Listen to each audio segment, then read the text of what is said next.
Président. Écoutez, je vais débuter en offrant mes plus sincères condoléances ainsi que celles du Bloc québécois à la famille de M. Nijjar ainsi qu'à la communauté sikh. Vous savez, dans ma circonscription, il n'y a pas beaucoup de gens qui sont de la communauté sikh comme telle.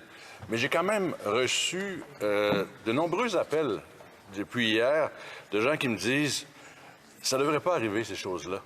C'est pas fait comme ça. Pourquoi est-ce que les gens de la diaspora ne sont pas protégés? » Et puis, c'est certain qu'on se pose cette question-là avant toute chose.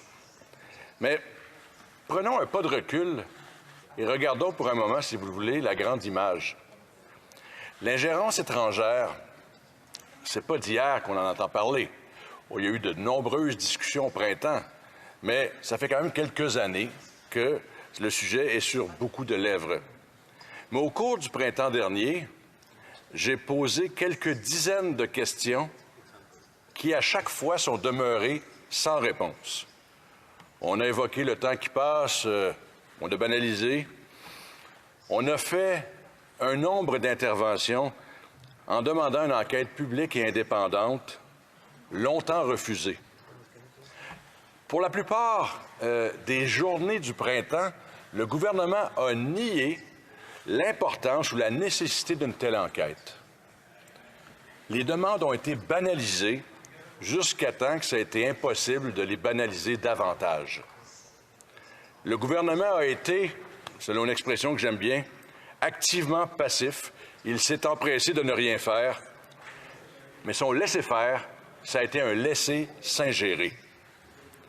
C'est un triste constat aujourd'hui, vous savez, quand on regarde l'état du monde, la situation en Ukraine, avec l'Arménie. Le monde d'aujourd'hui, ce n'est plus le monde de Walt Disney. Il existe des États voyous.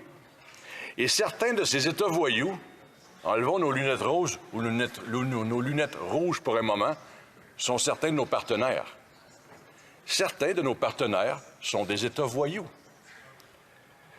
L'ingérence peut prendre plusieurs formes. C'est certain qu'on peut parler de propagande par les médias sociaux, par exemple. On peut faire croire beaucoup à travers la manipulation de l'esprit. Ça peut être la corruption d'élus, ça a été évoqué au comité éthique. Ça peut être l'infiltration d'institutions. Certains ont pensé que la Fondation Trudeau avait été infiltrée, que ce soit le cas ou non. Ça peut être l'action directe, comme on l'a vu à Vancouver, dans le cas qui nous préoccupe. Mais tout au long du printemps de cette année, on a parlé d'ingérence chinoise, même si ma collègue a plutôt mentionné la Chine, l'Iran, la Russie et l'Inde, qui sont en effet les 4 pays visés. Mais que ce soit au comité de la procédure, que ce soit au comité éthique, moi, dans mon cas, au comité éthique, j'ai entendu et vu des gens qui avaient peur.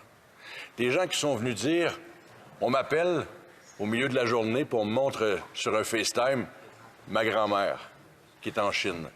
Et j'ai peur. Vous savez, on a demandé une enquête publique jusqu'à temps que celle-ci puisse débuter.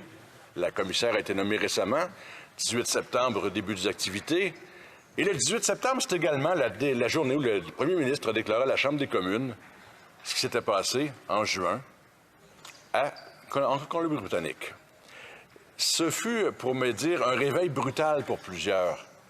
Plusieurs qui croyaient que ces choses-là n'arrivent qu'ailleurs. Mais c'est arrivé chez nous. On a appris que le 18 juin 2023, M. Nijjar avait été assassiné et que le gouvernement de l'Inde serait le commanditaire. L'Inde, c'est impossible, c'est notre partenaire. On a tellement dans la stratégie Indo-Pacifique, on a tellement d'investissements avec l'Inde, c'est impossible. Impossible, mais vrai. Pourtant, selon Sam Cooper, on apprend qu'en 2017, le bureau du premier ministre aurait bloqué une opération du SCRS à cause d'une certaine, et je mets les guillemets ici, sensibilité politique. C'est à la veille du voyage en Inde du premier ministre, dorénavant célèbre pour de nombreuses raisons.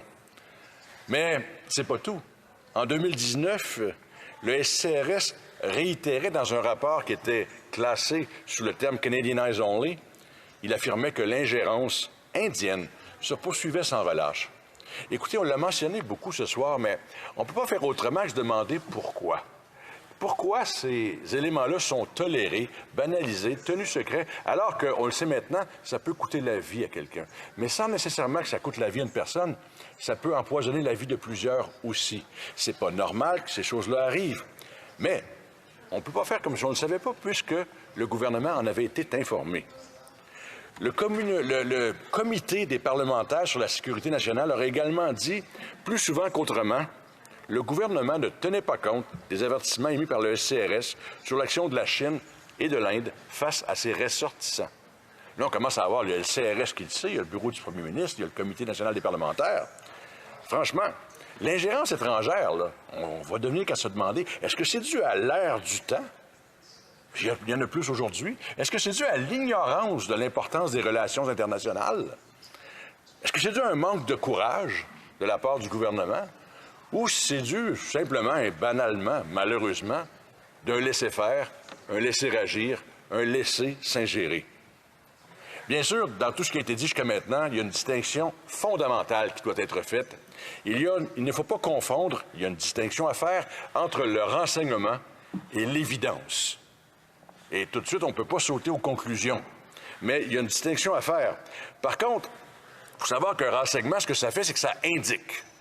Alors que l'évidence démontre. C'est pas la même chose. On est dans des degrés différents ici.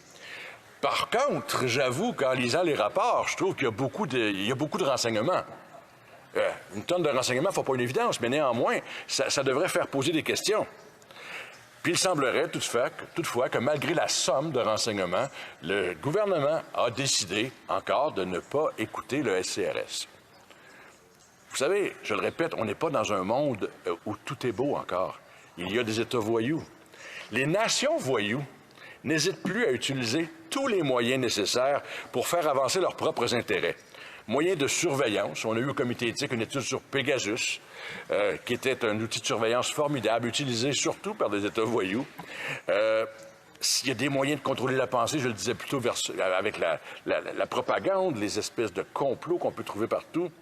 Mais dans le cas qui nous occupe ce soir, il est important de noter qu'après la dénonciation faite hier à la Chambre des communes, les nations amies, les alliés et les partenaires du Canada ne semblent pas avoir soutenu ou appuyé le premier ministre. Et ça, moi, ça me sidère. Parce qu'à l'époque des deux Michael, rapidement, les États alliés se sont levés d'un mouvement et ont appuyé sans réserve. Mais on était devant l'évidence. On n'était pas devant le renseignement ou l'allégation. Il y a une distinction. Alors, cette fois, je me questionne pourquoi personne ne vient appuyer. Pour faire avancer le débat, le gouvernement devra présenter des preuves crédibles et irréfutables.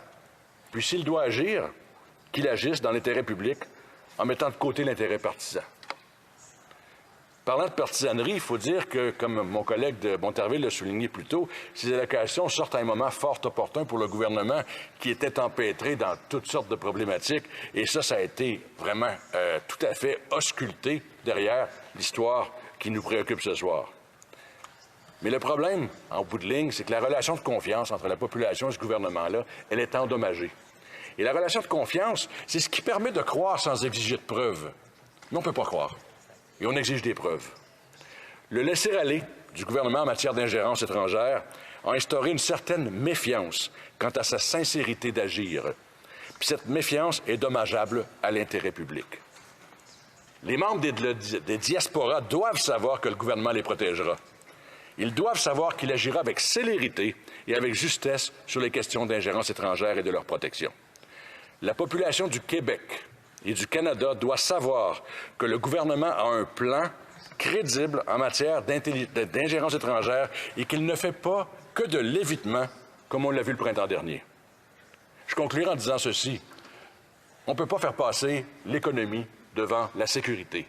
Et même si Adam Smith avait dit que le commerce, c'est la sécurité, aujourd'hui, on est à tenir des discours où on est partenaire économique avec un État qui s'ingère dans nos affaires de l'autre côté. C'est pas tenable. Ça fait que reporter le problème, il est temps de remiser la naïveté, il est temps de voir les choses en face. Le monde est dur. On doit tout de même regarder en face et agir. Et au-delà de cette sécurité, il faut préserver également le sentiment de sécurité. Merci, M. le Président. Bravo.